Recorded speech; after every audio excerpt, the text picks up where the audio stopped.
live, I think. If you're in, welcome. Hopefully, everything is looking good. So, today I'm going to go over my top 4 holdings by basically size in the portfolio. Number 1, of course, is everybody's favorite, Medical Properties Trust. I should probably also make sure that we throw a link to this onto Discord. Let's see.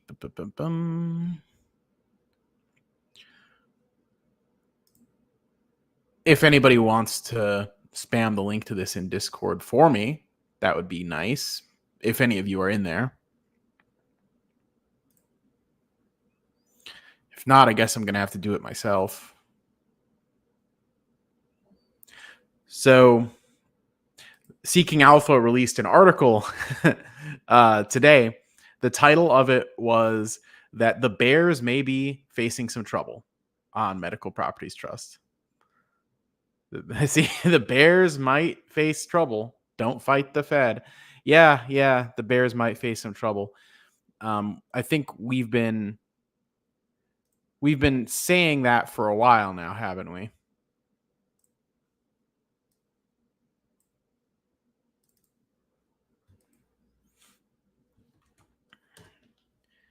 It's like 40% shorted. Well, actually, I don't know if it's still actually 40%.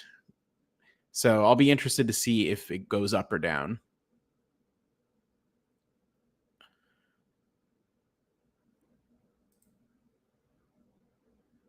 We're on Wall Street Bets now. What do you mean by we're on Wall Street Bets now?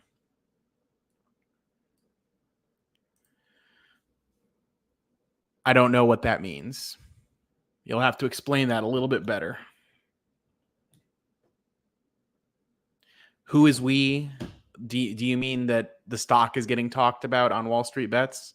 Because I actually tried to make a post about it a few months ago, and it basically got auto moderated. So it seemed like MPW was being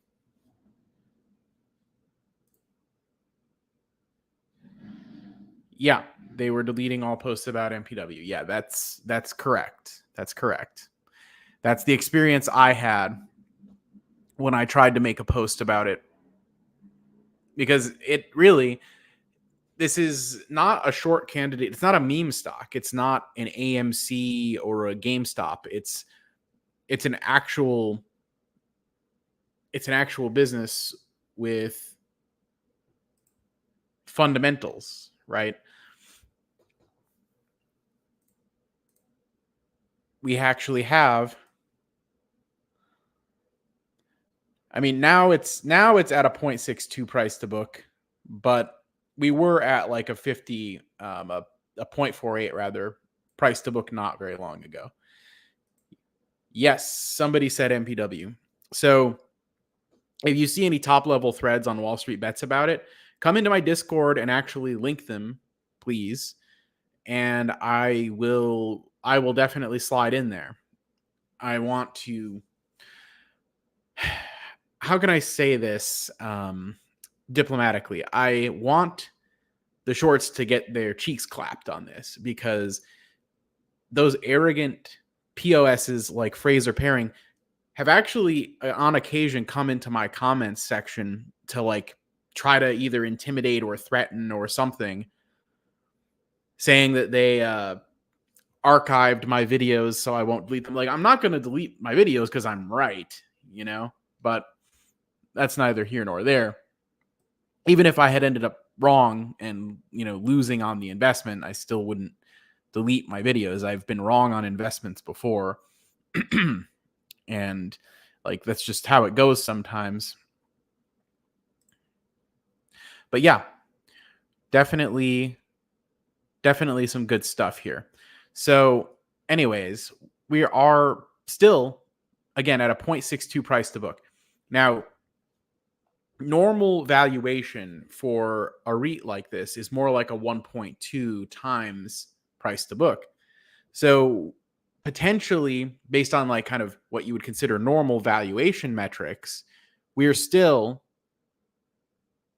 potentially as much as a 50% discount right now. So the train may not have completely left the station on this. And we'll see what happens with the Wall Street Bets crowd. I mean, heck, in 2019, 2020, and 2021, it looks like the average price to book was even higher than what I'm saying, 1.2. So could be that we see new highs after this whole situation with Steward gets resolved. Frankly, management gets a lot of flack on Medical Properties Trust, but the truth is, I think they're actually low key a lot better than people think. And we talk about this on Discord frequently. But I always reiterate the fact because people seem to have this perception that they're too vague or not transparent enough or whatever. And you have to remember, there are a lot of enemies or adversaries that they have, whether it be the steward themselves, as the debtor in the bankruptcy case, the other creditors to Steward, who are all vying for their own interests at the expense of their fellow creditors, right?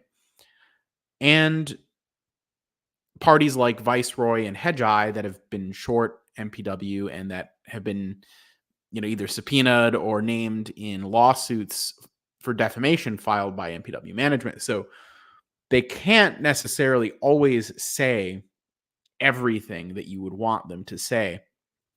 Like, oh yeah, here are my next 3 moves.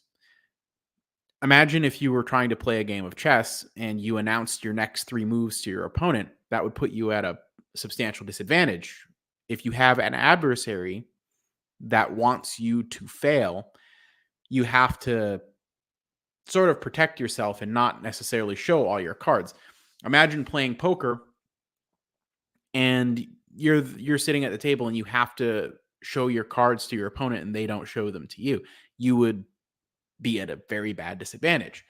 So I understand why sometimes it seems like management doesn't say as much as we would like them to say about some of their forward-looking plans on their earnings release, because it hasn't been business as usual lately.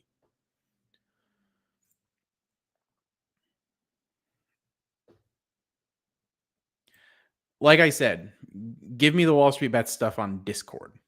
Link in the description. Go to Discord. There's a place there where you can link stuff.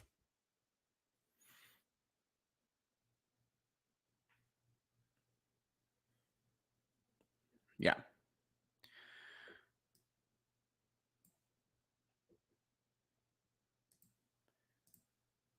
Newsfeed seems stagnant.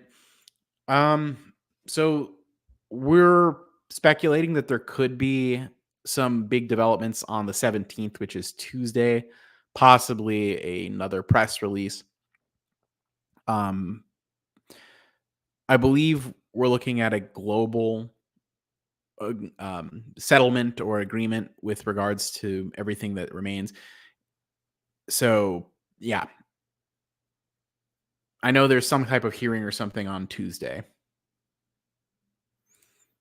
And once again, you might be able to put it in the chat here. I don't know if YouTube will just automatically flag it or not. I won't do anything against the link if you post it here, but I don't know what YouTube might do. I don't know if they automatically flag links or prevent links. You can try if you want. I won't stop you. But I would appreciate it on Discord a little bit more, to be honest. Which, by the way, is free. There's no paywalls to join my Discord or to talk to me. I'm not about that life. So I believe we could still be looking at another. I know we just ran up 30%, but we could be looking at another potentially up to 100% gain from here. More if there's like a big squeeze. So, and at 40% shorted, or possibly more, or possibly less, depending on what the latest data is. Yeah. I do wonder if any shorts covered with the buying pressure that we had recently. I mean, it went up 30% in the last few days here. Trading volume was higher than usual. I do wonder if any shorts really covered. My sources that have a little bit more insight on it say that there wasn't a ton of covering. There was maybe a little bit, but there was still some people actually doing orders for short sales during the time too, but more covers than additional shorts. Yeah, my main dude Stabulo here still using 2x speed. Make sure that you're doing that because I apparently talk way too slowly for people. Forgive me for enunciating. Not everybody talks as fast as Meet Kevin because not everybody is trying to grift you. Usually, fast talking isn't a sign of forthrightness and trustworthiness.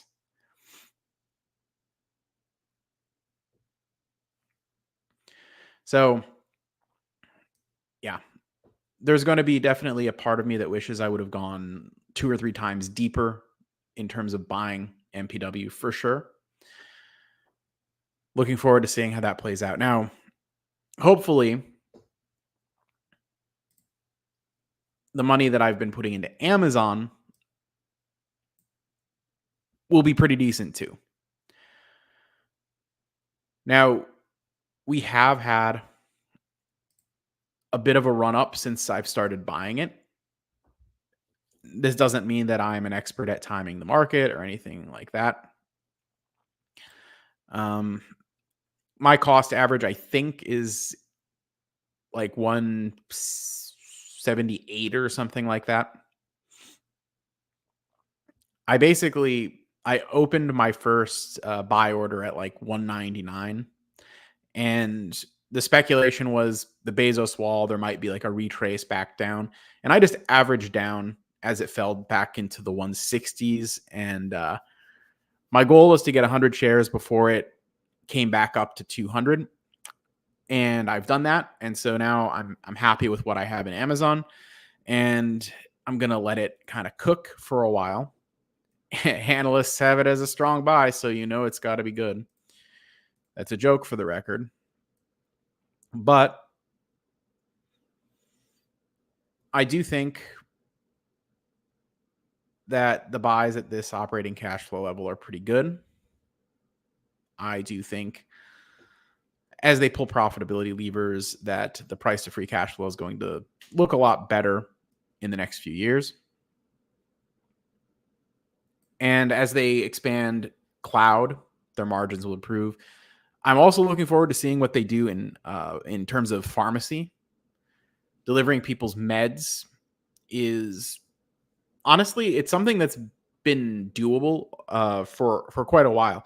I remember like my dad used to get, I think it was some kind of a med for his heart or blood pressure or something like that. I don't remember specifically what it was, but I know he used to receive like it was like a random FedEx package or something every once in a while with a certain type of medication. Amazon just going into it, doing it themselves with their existing fulfillment network. Now, granted, there might be some additional. Oh, all right. I want to play the air horn here. We've got ourselves a new channel member, the Tiber Zan. That's cool. Is that Avatar? Is that Geralt of Rivia from The Witcher? I'm just seeing the white hair there, and that's what it reminds me of. Either way, very cool. So I'm pretty bullish on a lot of what Amazon's doing I think they have pretty strong management. And by the way, I really like what they do with ads on Prime Video. Even as somebody that watches it and everything, I don't actually mind the ads as much as I do on some other things. Like I think YouTube's ads are more disruptive and annoying than the ones on Prime Video, where they tend to just front load your ad read at the front of whatever movie or whatever you're watching. So you might sit through like, I don't know, 2 or 3 minutes worth of ads, and then you watch your movie basically uninterrupted from there. I think that's a really, really good way to do it, so that you almost get like that old school VHS experience. If anybody remembers from the 1990s, when you might put in a VHS tape and they would advertise other movies that were either coming out soon or being released on home video soon at the front end. So it sort of had that same experience as watching the previews or whatever at the movie theater. It's kind of like that, although on Prime Video, a lot of it's just like consumer ads, just like you'd see anywhere else. But it's a similar type of experience, and it doesn't disrupt your viewing. That's what I like about it, and I think that that's an area where they could grow. There might be other ways for them to grow. Like I don't know, actually. Thinking back, I can't recall if I saw any ads play like after any of the at the end of any of the movies or anything, because they could they could like throw an ad somewhere either during or after like the credits or something, catch you when you fall asleep while you're watching the movie.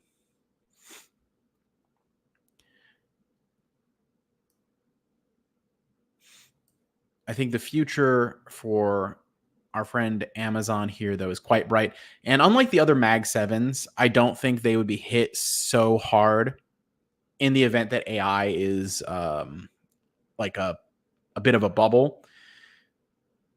Because I think there is certainly a little bit of a bubbleification of some stocks because of their association with AI. It seems like if you mention AI in your earnings release enough, your stock gets a little bit of a bump. Oh, we tire on dividends. How goes it, sir? Good to see you.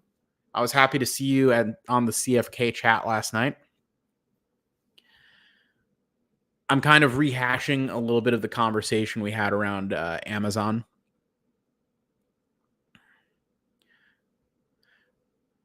So, yeah. Muy bien. Yes. I think that, but yeah, anyways, I think they'll be a little bit less hurt if there's an AI bubble burst where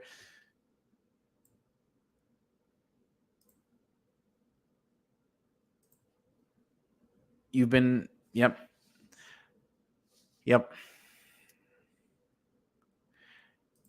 How much do I have tied up in MPW?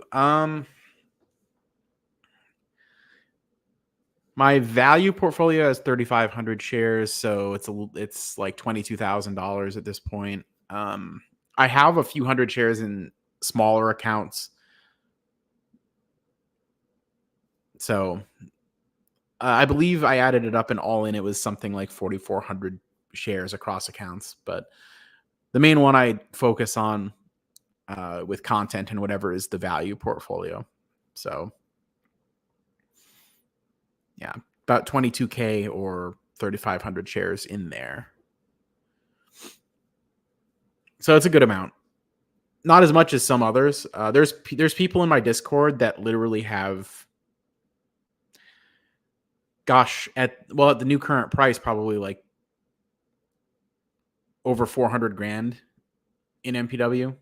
Because Leaf has like 60,000 shares. That's 60,000. Yeah. Stabulo has like 10,000 shares. He was in the chat here earlier. I think Judicator across accounts has like 20,000 or so shares. So yeah, we have a lot of people in the community that are very heavily allocated into this name.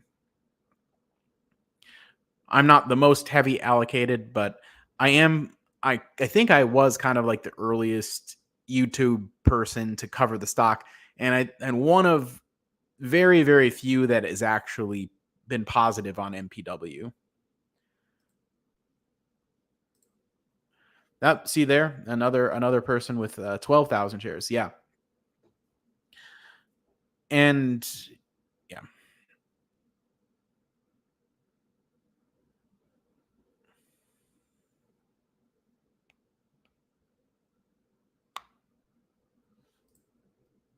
yeah.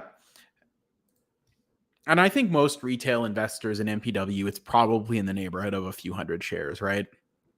I mean, there's not that much reason for a regular person to be super, super, super deep into one stock. Yeah. Um, yeah. Fast Graphs was also positive on the stock for sure.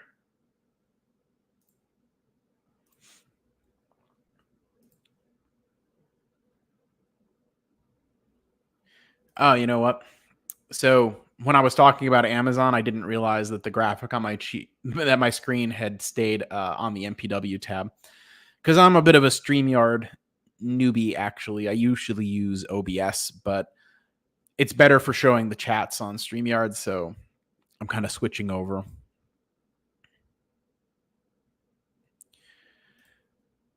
Yeah. Joseph Hogue was positive on it as well, but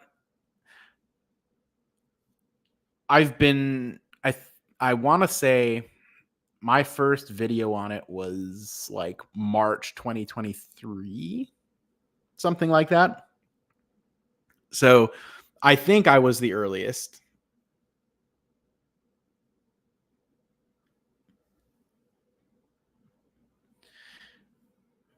I think I was the earliest. I don't know that for a fact, but I suspect I was.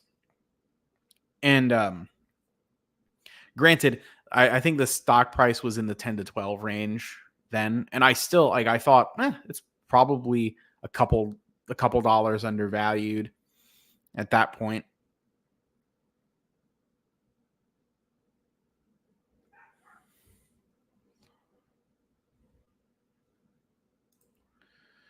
Interest rates have stayed crazy. Who's buying the 10-year when you can get a 1-year CD at 4.8? Lower yield, more risk, or lower rates? That is a no-brainer now. I don't know.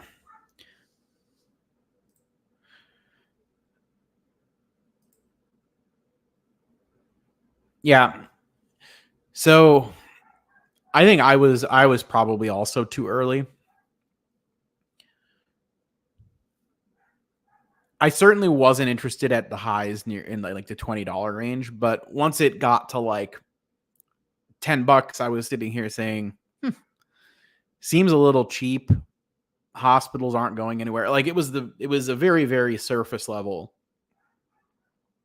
thing I had. And the first buy I made, it was just 100 shares. And I'm like, well, I'll take a chance on this.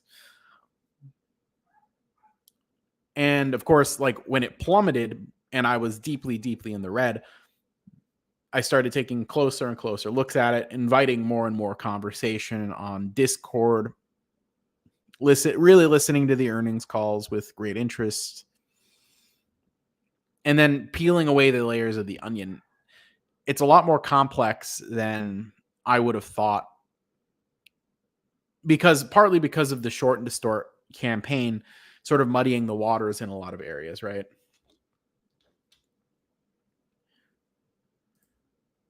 50 basis point cut. Could it be the catalyst for the MPW short squeeze?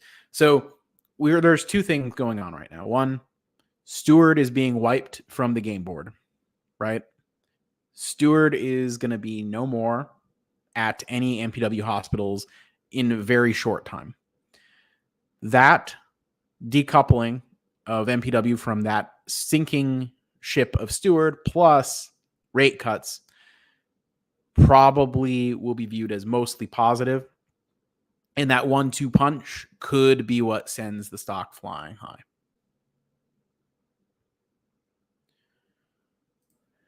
Yeah, $12 might have been too early, but I think the thing is, you could see this stock get to 15, 18, something like that again in the future. That's not outside of the realm of, reasonableness.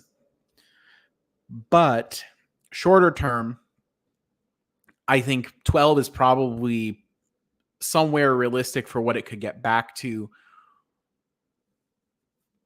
in sort of like the next 12 months or so, right? You could see it get back up to that 10 to 12 level and kind of stay there for a while.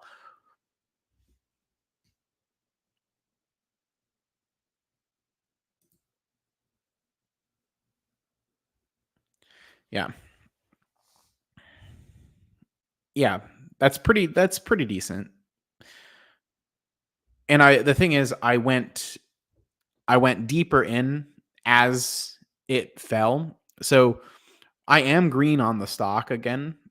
If I started buying it in the $10 range, and I have some shares that I got assigned to me at like $11 because I sold puts like when the stock would, and the stock would fluctuate rapidly, and I was trying to collect premium and stuff like that.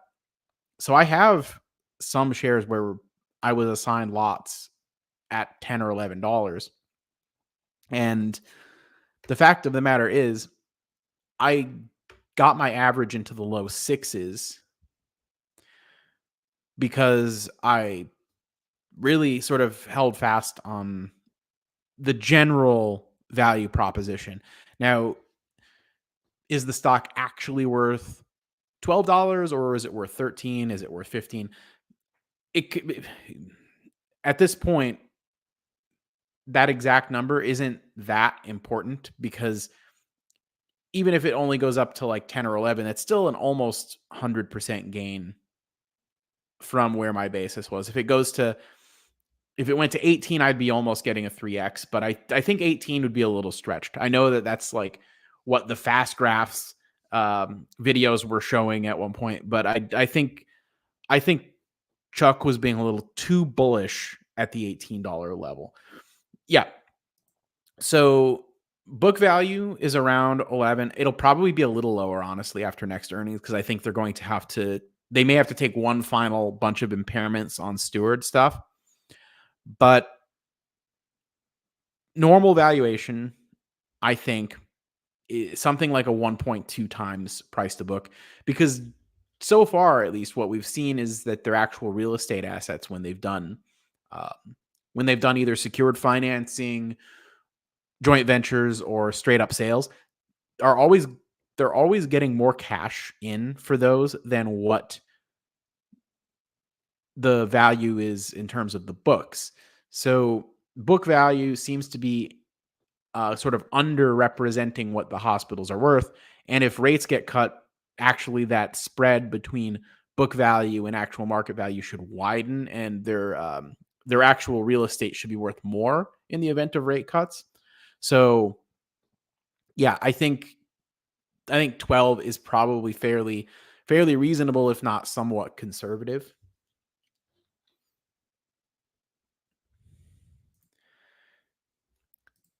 Well, that's the thing. I think for what's been happening with the stock, I do think something like $10 is actually kind of reasonably pricing in the actual issues they've been having. But the short campaign exaggerating the realities and saying that actually every asset they have is bad and an 80% write down, and they have actually more debt than equity, which is just, it's not the case. It's not the case. It's none of it's true.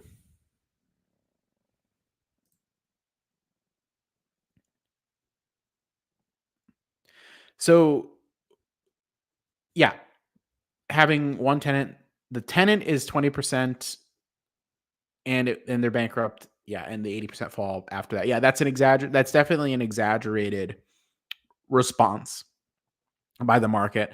But I think it was combined with a short and distort campaign, higher for longer interest rates, and they do have a debt wall over the next 2.5-ish years. Now, I think that with lower rates, decoupling from Steward, better liquidity, I think that they'll be able to handle the debt wall.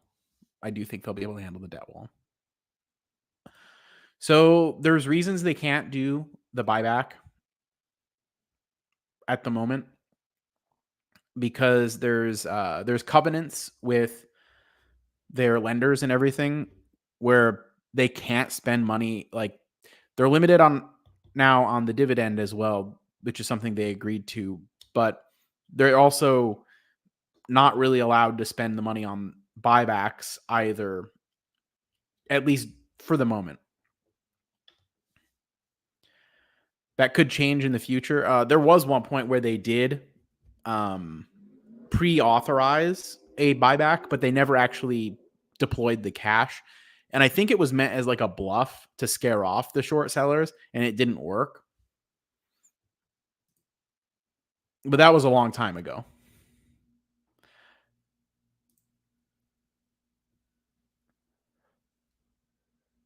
Long term, when they get back to normal, grow again, probably be back around $20. Just have to be patient. Yeah, there are a lot of people that think that.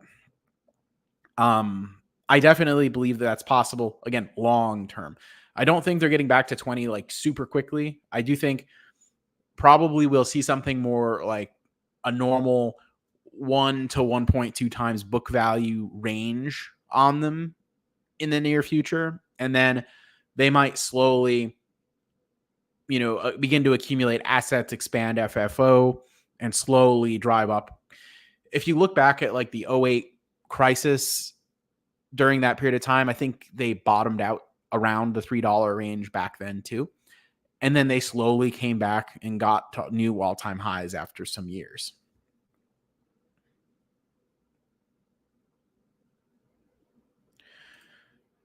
Maybe. So again, the management can't just announce every single little tiny thing that they're doing at any given moment, because again, they have a lot of adversaries that want them to fail, that are actively working against their interests. So if they announce their next X, Y, or Z moves, it basically puts them at a disadvantage in court, right? So management has to play the cards close until something actually hits the finish line or a deal closes.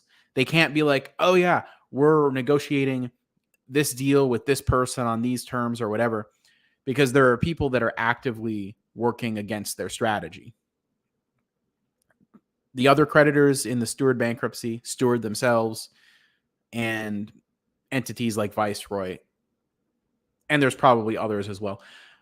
So if you you don't want to broadcast your entire strategy to your opponents.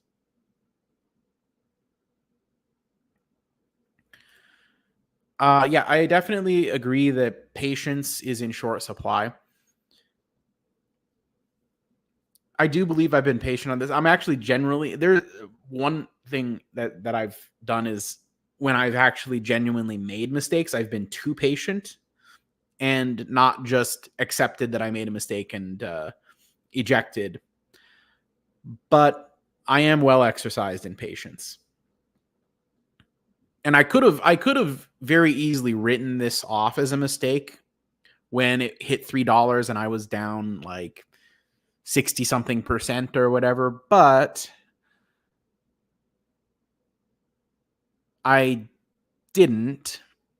I took control of my emotions. I kept averaging down, and now I'm, rather than in the red, I'm in the green, and probably going to be much more in the green soon. So I'm pretty happy with my emotional restraint and discipline on this. Hey, glad it's working on your phone, and welcome to the team. Make sure that if you're not on Discord, that you join. It's free. Link is in the description. We are over 200 strong in there now.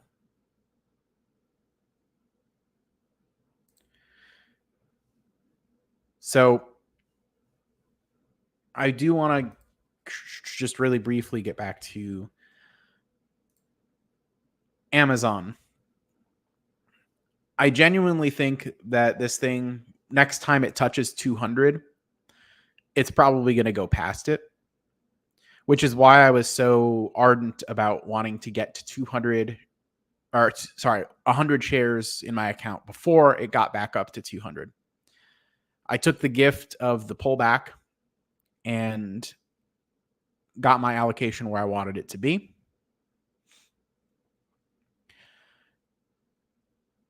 So to be clear, MPW is my number one allocation. Amazon is my number two. Oh, man.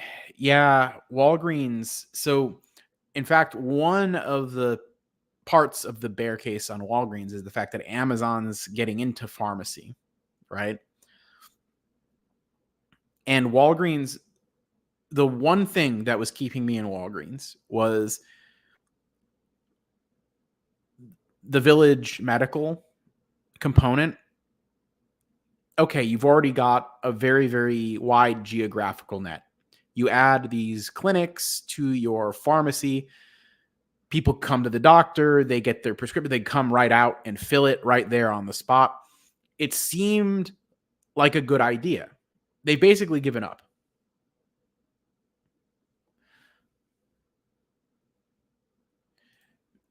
And yeah, that's exactly what I did. I took some wins on Palantir and Clover, and took my loss on Walgreens, and it is what it is.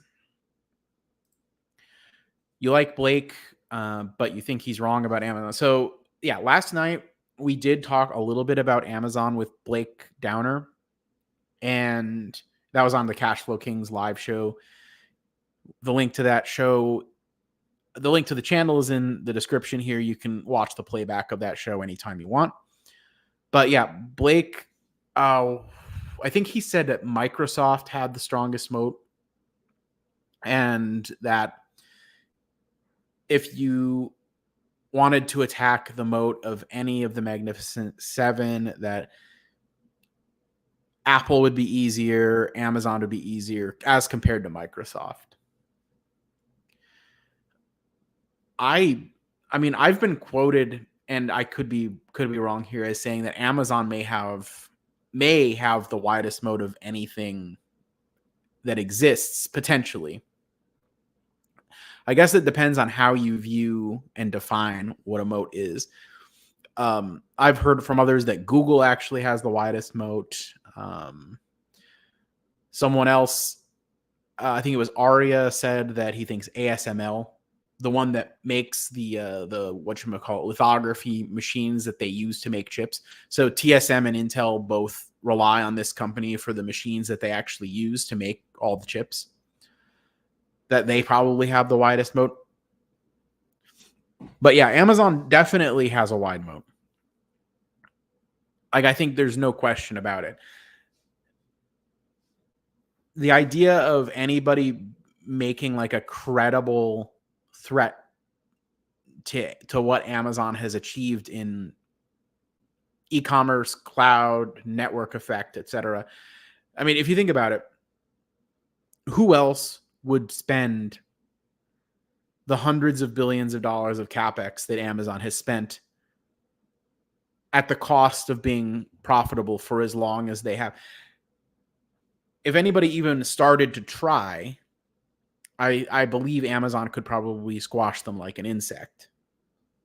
But then again, is another company going to come out with the next Windows and just replace Windows or the Microsoft Office suite or anything like that anytime soon. No.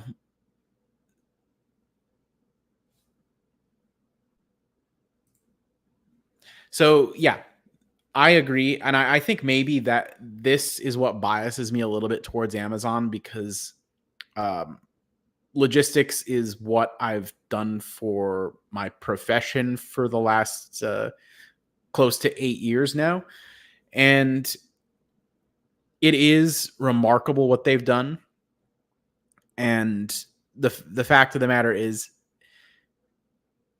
it took so long to build it up, so much money, and now everybody, the number of Prime memberships, like individual Prime memberships in the US, I believe, and you can fact check me on this, but I believe it was like 180 something million individual Prime memberships. That's just an insane number. And that's the number of people that Amazon has that they can then directly market to for anything else that they ever want to offer for the rest of time. That is a pretty strong moat. Need to get I'm working overtime and can't pay that bill. It's an addiction. Yeah. Yeah, I mean, here's the thing. Talk about an addiction feeding an addiction. I actually now order my energy drinks off of Amazon because they have actually, in a lot of cases, better deals than the grocery store. And my energy drink consumption as a result has gone up. And Amazon's, it's called like Salimo or something like that. They have two flavors of energy drink, red and silver, basically. The silver one basically tastes like the white can Monster Zero sugar thing. It's really good. I highly recommend it. And I don't just say that because I'm an Amazon shareholder. So, yeah, Amazon is going to just absolutely crush, I think. And there's speculation now that they're going to buy TikTok. I don't know. I don't know about that. But next, of course, my number 3 holding is BTI, British American Tobacco. Oh, so the energy drinks from Amazon,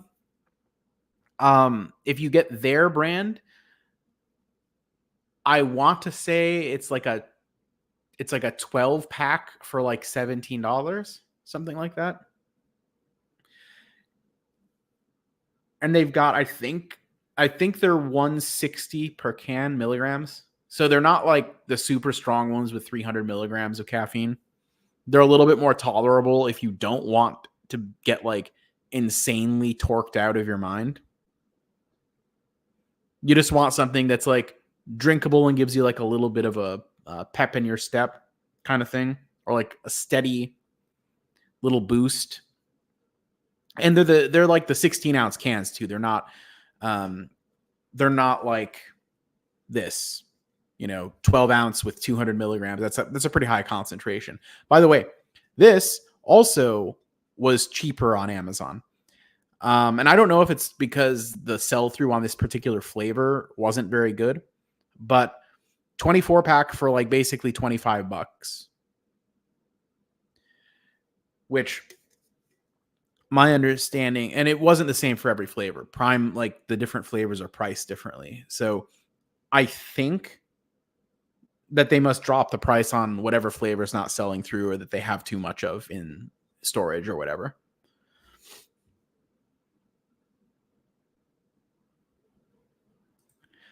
I need an EKG. I said last night, heart disease, health is wealth. Yeah. I mean, I'm 36 right now, and the heart problems typically show up in the 50s. Like 53 to 55 years old, something like that, I think is when it usually shows up. And my my uh my blood pressure is decent. I go to the different doctor and dental appointments pretty frequently, and they always check it. And so, yes, buck a can is crazy good.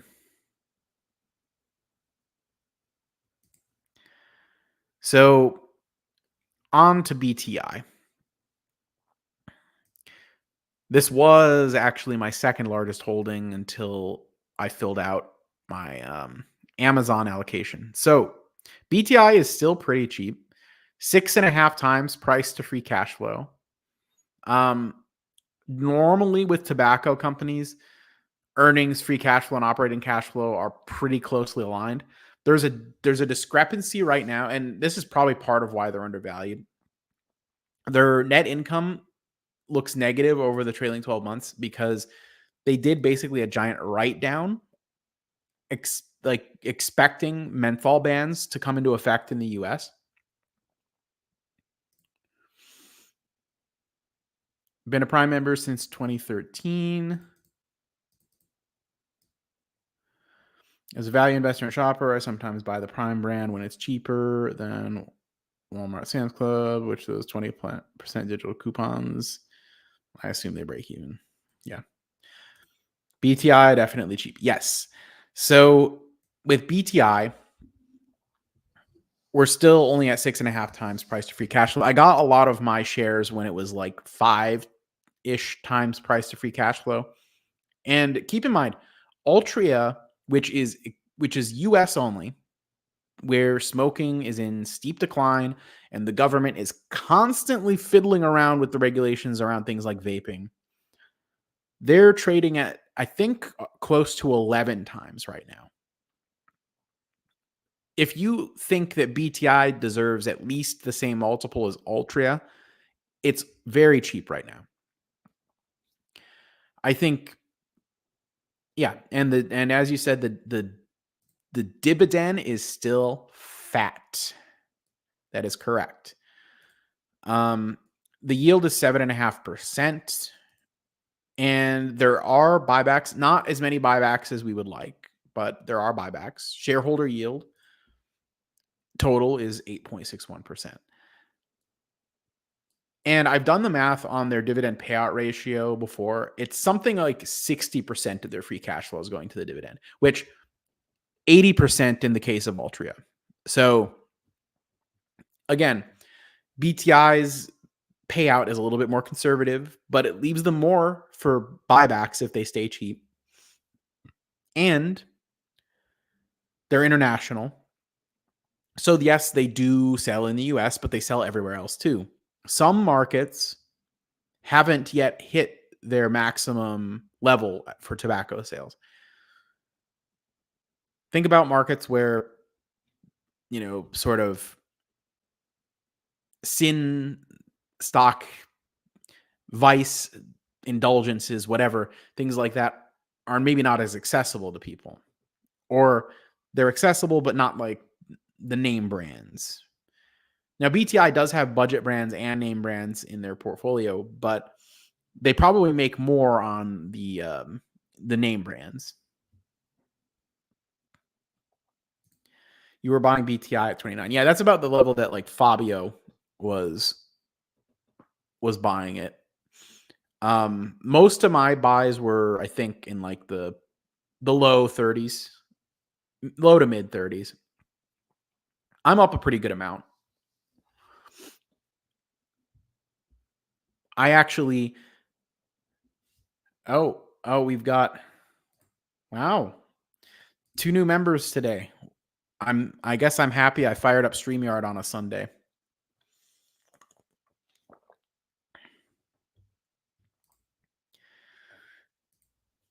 Yeah. This is true. This is true.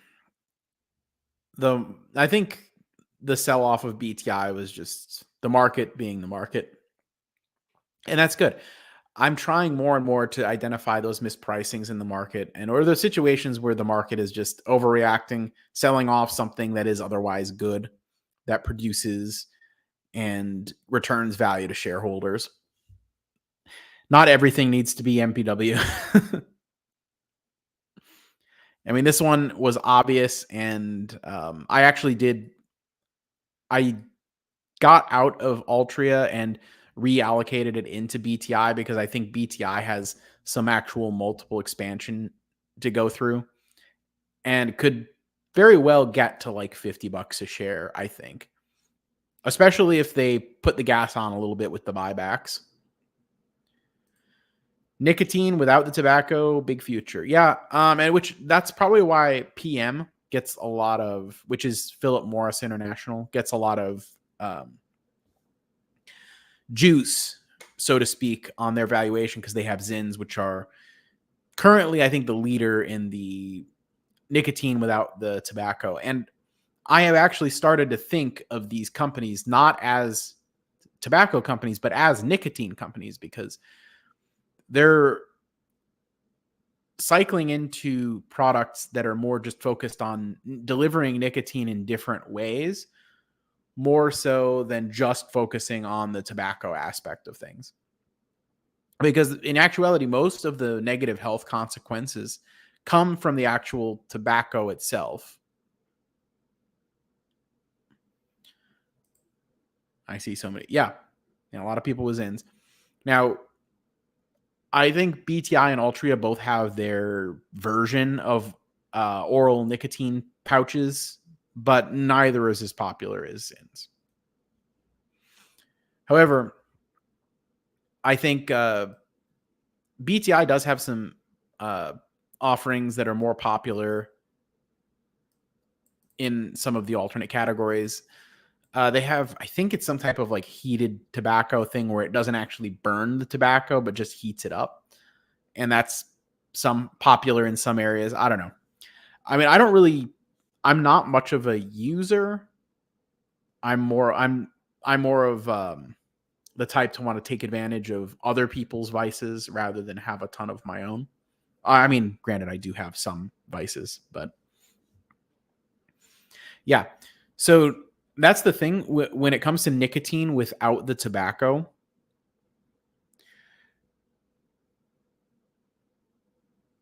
Nicotine is actually an extremely potent nootropic. So nootropics are things that uh, boost cognitive function, essentially.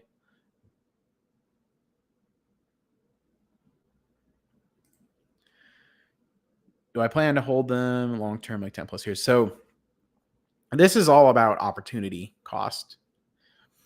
So let's say BTI gets to like $50, okay? And let's say that's fairly valued in my mind.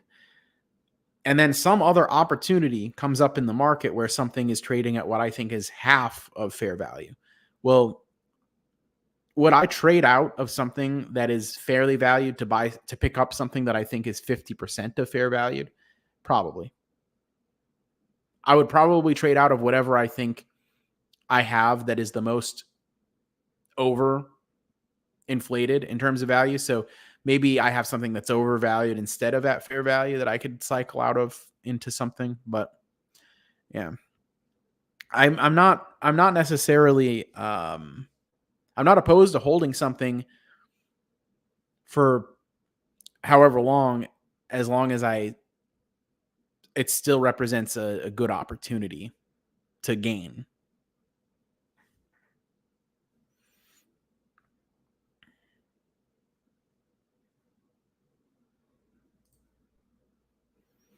No tobacco, no taxes, more money. Oh, is that the case? Do the nicotine pouches not get taxed the same as like actual tobacco? And in which case that is extremely good for that product line for sure. I also think that the nanny state government like kind of coming for the flavored vape juice or whatever is I think that's silly.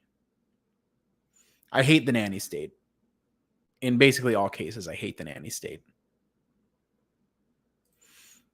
I think people should be allowed to do what they do and enjoy what they enjoy. And companies that offer the products that people want, if it's for personal use and it's not hurting anyone else, and at least any risks that are known are made clear on the label, have at it, Hoss. Do what you will. Now, the fourth stock is a little rideshare company known as Grab. This one is also an analyst strong buy, by the way. Where to start with this? So,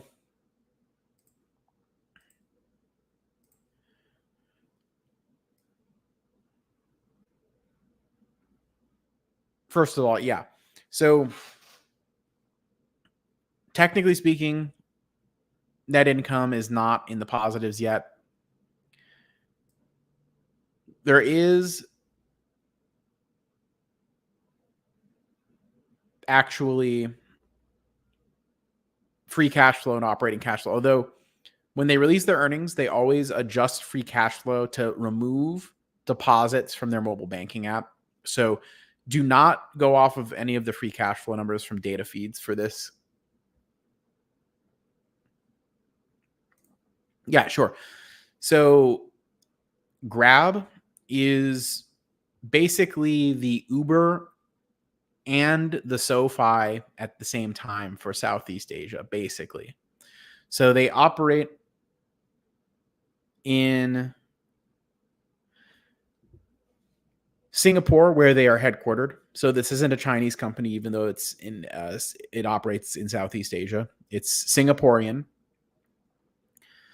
They operate there in their home country, as well as the Philippines, Indonesia, Malaysia, Thailand, Vietnam, and Myanmar. And I think Cambodia too.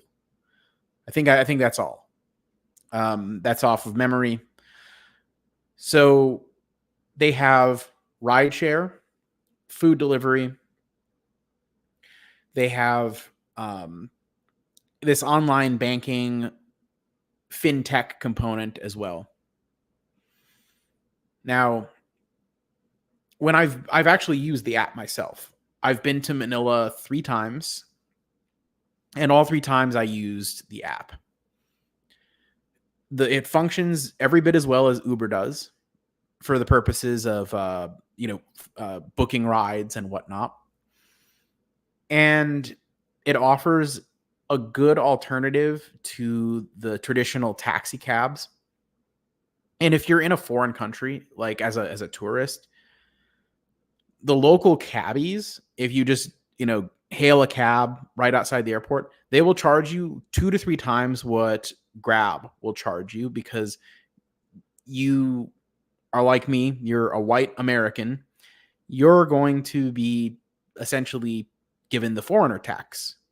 They're going to just charge you whatever number they think that you will pay without putting up an argument. So from that perspective, it's good for tourists, but locals use it as well. The food delivery component is probably the lowest margin. The rideshare is currently, I think, the highest. And I think they offer courier services too. Like if you need to send like a package or a document across town or whatever, I think they offer that too. But basically, they are essentially the same business model as Uber, but they do not have a freight business. Uber is a great business model, has a high moat and everything, a wide moat, but they have this horrible, horrible freight business that just burns money and destroys shareholder value. And I don't know why they keep it. Grab does not have that. They do have their fintech component, which is not profitable yet, but overall, if it reaches the scale that they want it to reach and everything, doesn't suffer from the same issues as a freight business does. As somebody that's in that business, that does it for a living, I can tell you the margins can suck. It can be cyclical, and Uber Freight can't even turn a profit really, even in good booming freight markets. And right now, it's not a good booming freight market, so they're doing even worse. So I view Grab as like if you wanted to get into something that's like Uber but doesn't have the negative components to it.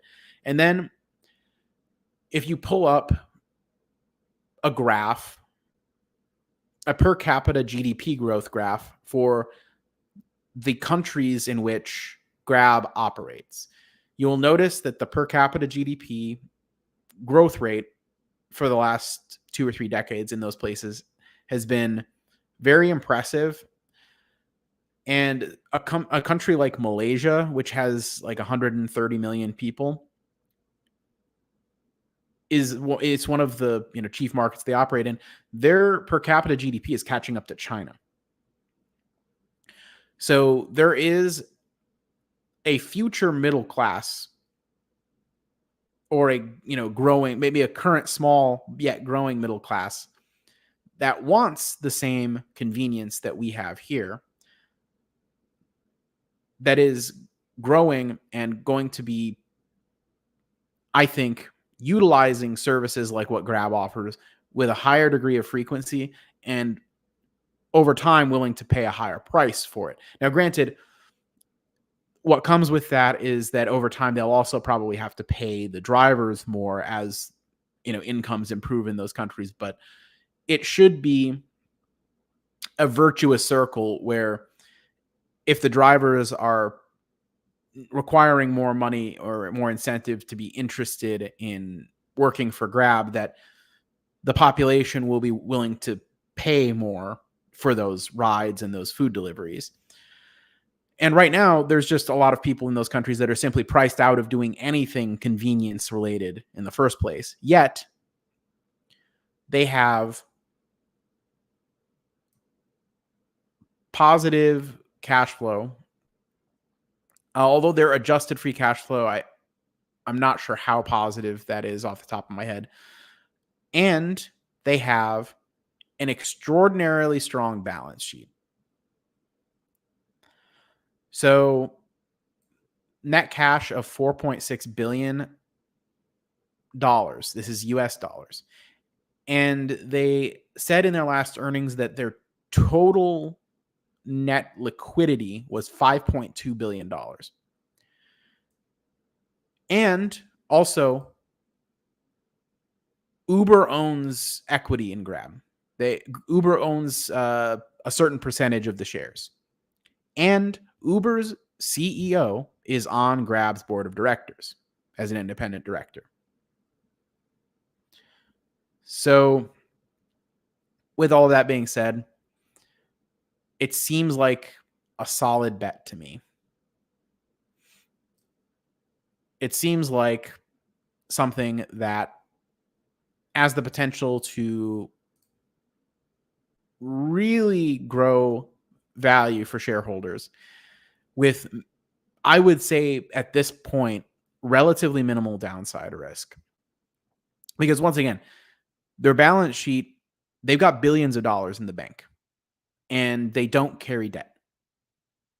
Okay. And that's a cultural thing, I think.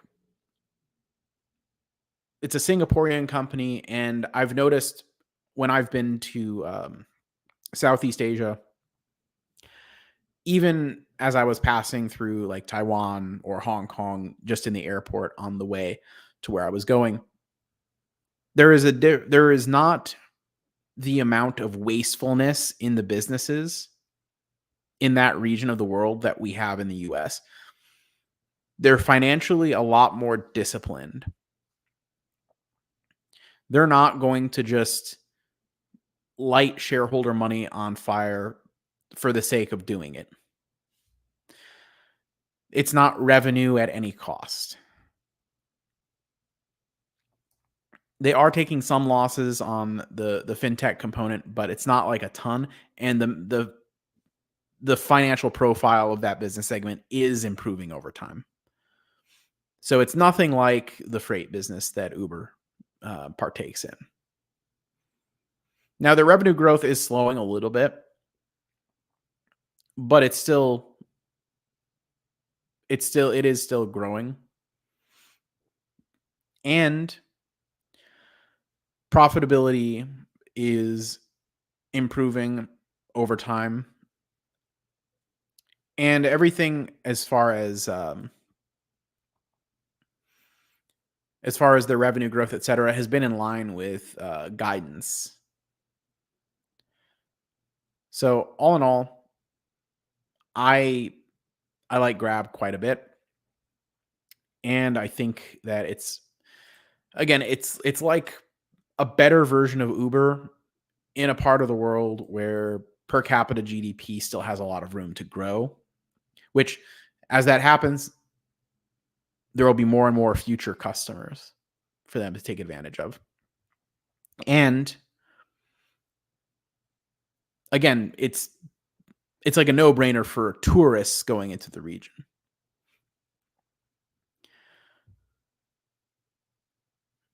Let me see here. MPW is a good value proposition. Amazon, BTI, and Grab. Those are my three favorite stocks. Yeah, there are three of my favorite stocks too. Three of my top four right there.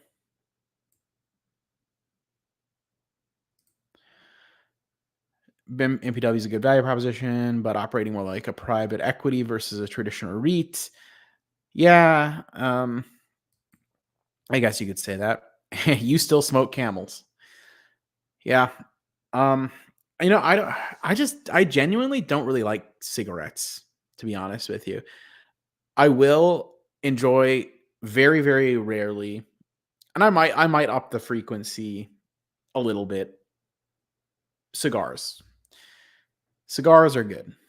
Cigars are but they're nice, It's a nice thing.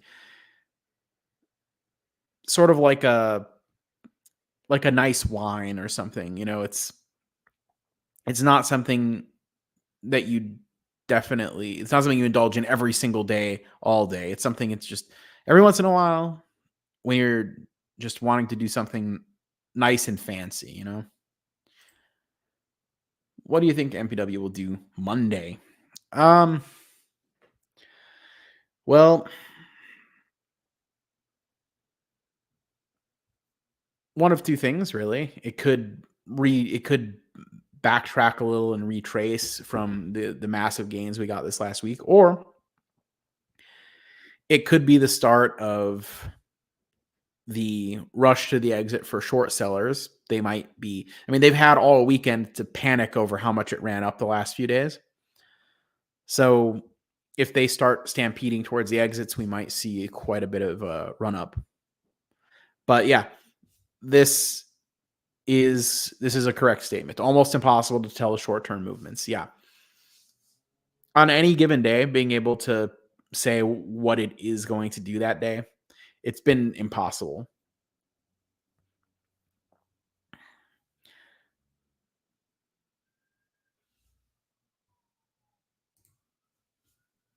And Nate, who has, I want to say, six figures in MPW, buying more on Monday.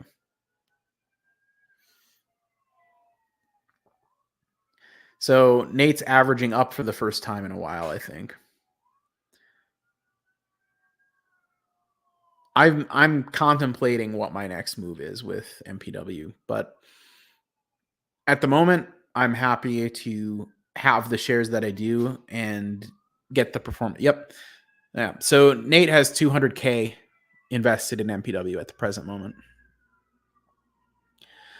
So if it does what I think it's going to do, he'll have, probably 400K plus at some point in the not too distant future. Not bad. As the guy on RoboCop would say, I'd buy that for $1.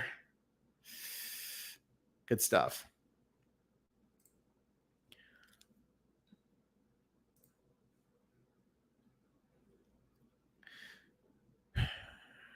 So yeah, Grab, I think we're looking at a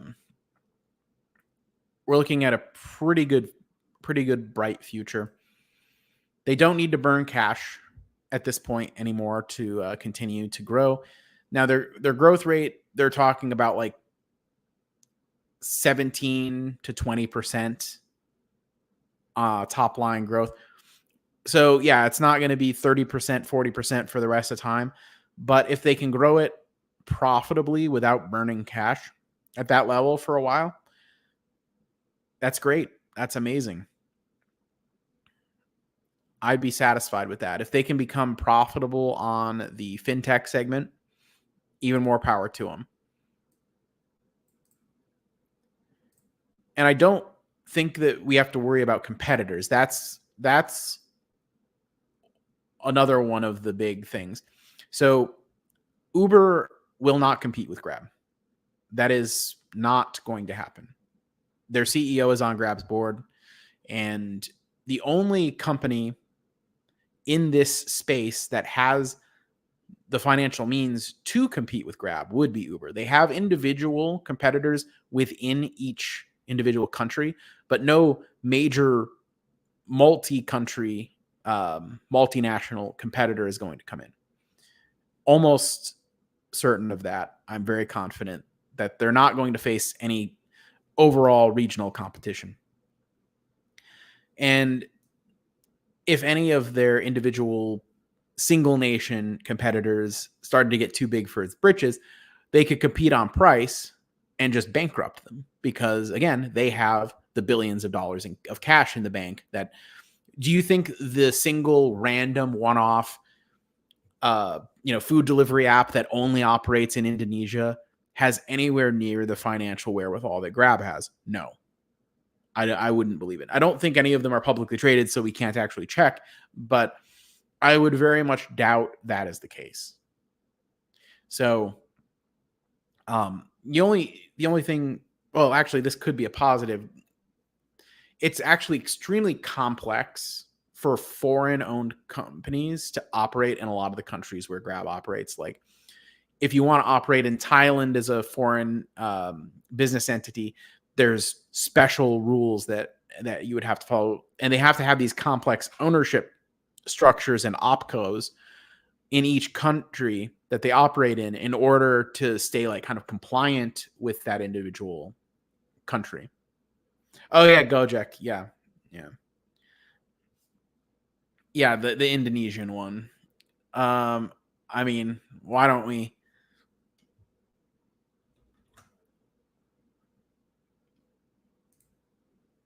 see financial in millions IDR? Ugh, trying to friggin' suss out. So, all right, let's look at what kind of a war chest Gojek had, and this is in, unfortunately, the Indonesian currency. So, so their net cash is what 17.5 trillion of the Indonesian currency.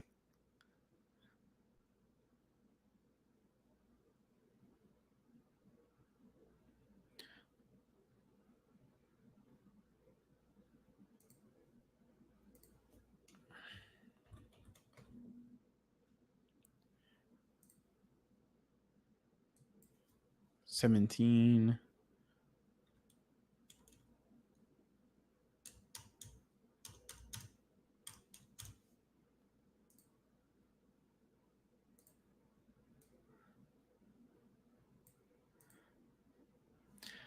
All right. Yeah, I don't. 15,000 is one USD. Yeah.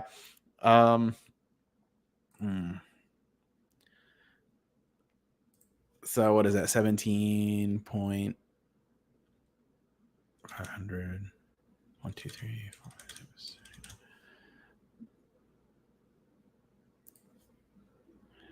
Divided by 15,000. Okay, so it looks like they've got 1.1 billion in cash, net cash.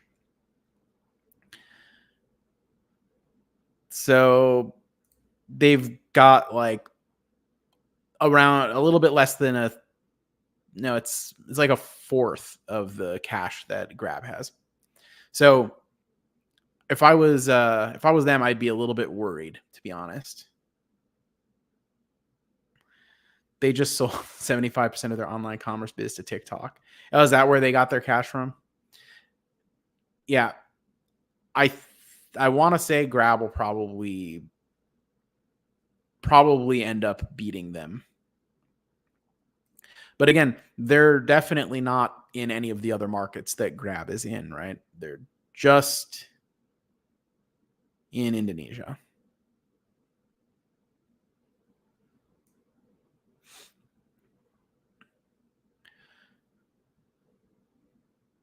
Yeah. And granted, I haven't been there and used their app or anything, but I would just, since I already have Grab and I'm familiar with it, no matter where in the region I go, that's what I would use as a traveler.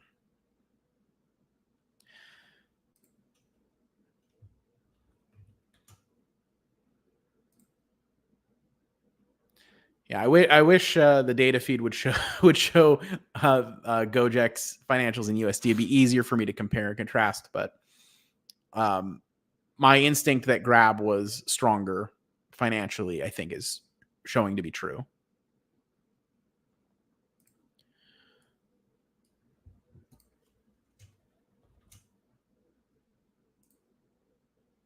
Just out of curiosity.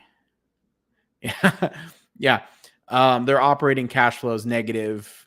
Grab's is not. So, yeah. Yeah, I think Grab is going to win that battle in that region. Anyone else in that region is going to be the lift to Grab's Uber, so to speak. They're going to get absolutely shreked. That's just my instinct on it, though. I'm not necessarily, guaranteed to be right, but hey, that's where I'm at.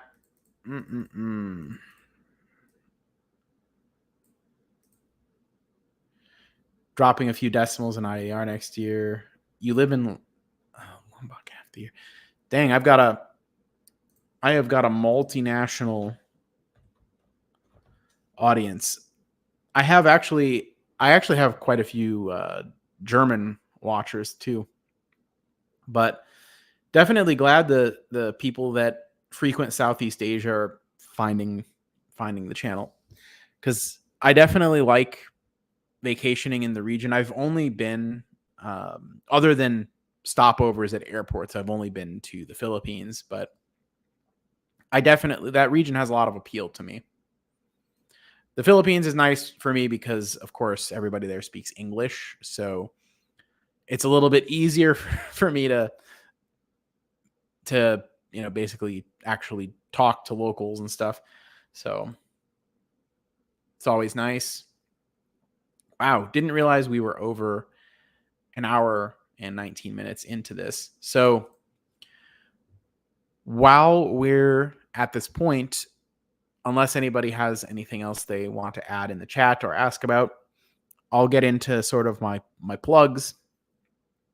So I mentioned the Discord earlier. The link is in the description. That is free. We have over 200 people in there at the moment. And some are more experienced, seasoned investors.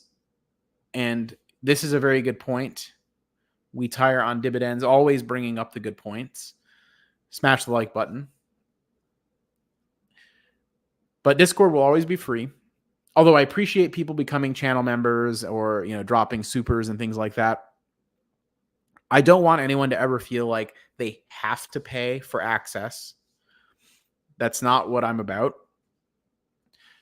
Part of this is an open conversation where hopefully we can all, including myself, become better investors by talking through these investments as a group. I personally think that I've become a better investor since starting the channel and having these conversations around investing with my audience. Oh dear God. The fund manager from Yield Max is going to be on We the Khmers. So that is going to be hilarious. We the Khmers, I think, legitimately has an IQ that's like below 85. He's room temperature IQ. The guy is not very smart. He says I'm not very smart too, so I guess the feeling's mutual. That's going to be a gold mine of clips, I imagine. So, all right, other than the Discord though, you can take after We Tire on Dividends and become a channel member if you want. The price on that does start as low as $1. There's not really anything like super special that comes with it, other than you have the special badge in chat. You show up a slightly different color from everybody else, kind of highlights you.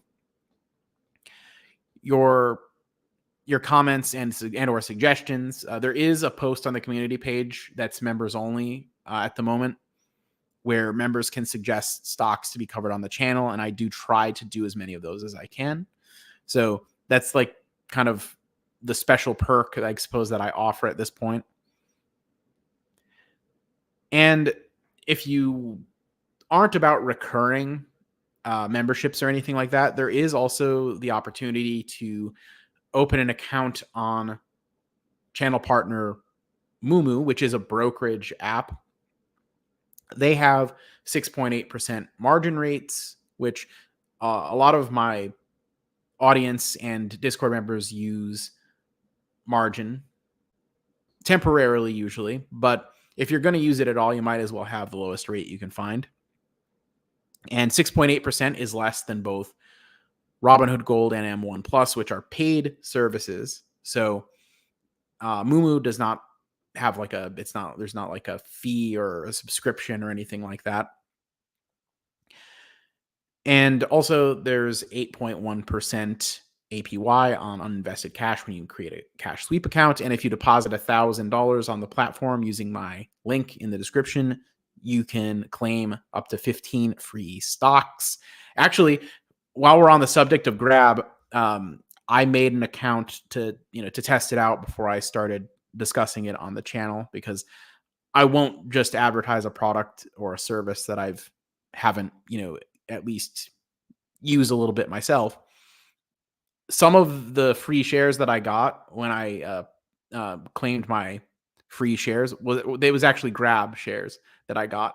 So I kind of got a kick out of that a little bit.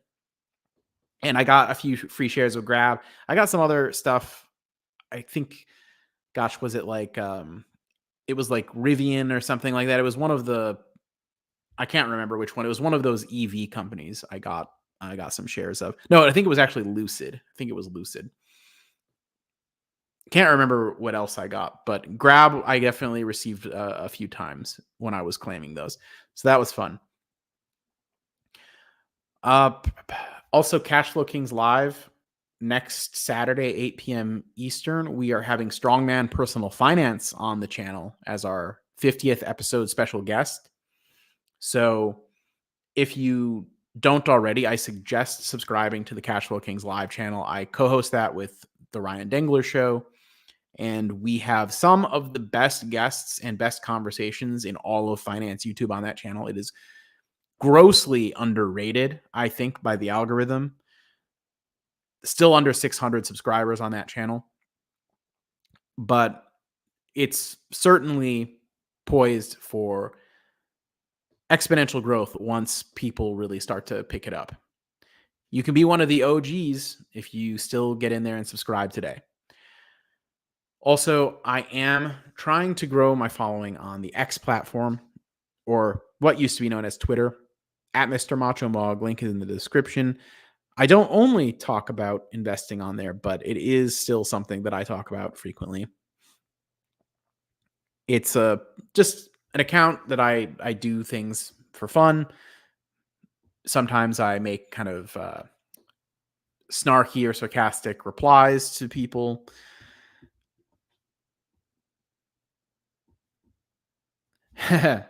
I like. He has 45,000 shares of MPW.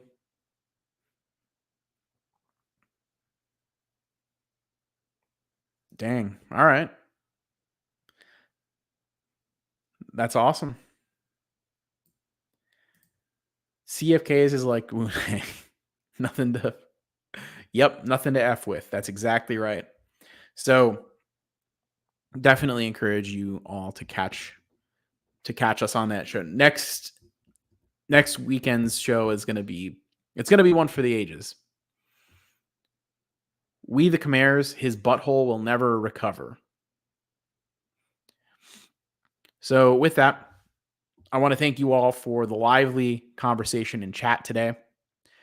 And I appreciate the two of you that signed up to become channel members during the stream. I'm very grateful for the support that you're showing the channel. And thanks to everybody that liked, subscribed, etc., and everybody that participated in the conversation. Hopefully, I'll see some of you on Discord in the coming days, and we'll have some fun, lively conversations there as we see what happens with MPW and the other stocks discussed throughout this week. Take it easy, everyone.